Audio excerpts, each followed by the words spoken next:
Okay.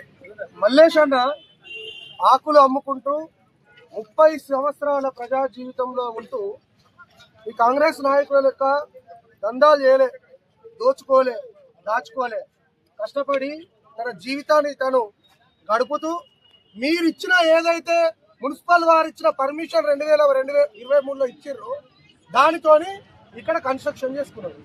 ఇక్కడ construction చేసుకునేటప్పుడు municipal అధికారులకు, టౌన్ ప్లానింగ్ అధికారులకు మీకు కళ్ళు కనిపించలే. ఇక్కడ రోడ్ వైండింగ్ అవుడుతోనే సెట్ బ్యాక్ తీయాలి 10 ఫీట్లు అని చెప్పేసి మీరు ముందుకు వచ్చిర్రు. సరే, మీరు సెట్ బ్యాక్ తీయాలని వచ్చిర్రు, 10 ఫీట్లు తీసిర్రు. తీసిన తర్వాత ఏదైతే ఆయనకు పర్మిషన్ ఉందో 10x13లో ఆయన స్ట్రక్చర్ ఆయనకు వదిలిపెట్టిపోయారు. పోయిన తర్వాత మేము మున్సిపల్ అధికారులకు ఫోన్ చేసినాం, ఆయన స్ట్రక్చర్ మనం ఆయనకు వదిలిపెట్టిపోయినామని అన్నారు. తర్వాత వెంటనే కాంగ్రెస్ నాయకులు ఎంటర్ అయ్యారు. కాంగ్రెస్ నాయకులు ఎవరండి? వాళ్ళు ఏమైనా ప్రభుత్వ అధికారుల, మున్సిపల్ టౌన్ ప్లానింగ్ అధికారుల, లేకపోతే పోలీస్ అధికారుల? కాంగ్రెస్ నాయకులకు ఇక్కడ ఉన్న కూల్చివేతలకు ఏం సంబంధం? వాళ్ళు వచ్చి ఇది కూలగొట్టాలి, ఏ రాత్రి అయినా కూలగొడతామని చెప్పేసి వీళ్ళ కుటుంబ సభ్యులకు వచ్చి బెదిరిస్తారు. మీరు పోలీసు వాళ్ళు కేసు కట్టారు. గోదావరి పనిలో ఉన్న పోలీసులు వాళ్ళు కాంగ్రెస్ పార్టీకి పనిచేస్తారా లేకపోతే ప్రజలకు పనిచేస్తారా అనేది మీరు స్పష్టంగా తెలియజేయాల్సిన అవసరం ఉన్నది.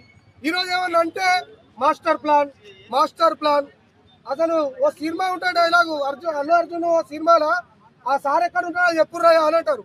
ఈ మాస్టర్ ప్లాన్ ఎక్కడ ఉంటుందో చెప్పుర్రి అని చెప్పేసి మేము అందరం వేడుకోవాల్సిన అవసరం గత్యంతరం లేని పరిస్థితి ఏర్పడుతుంది. అది మాస్టర్ ప్లాన్ అనేది ఏమన్నా బ్రహ్మభారతమా?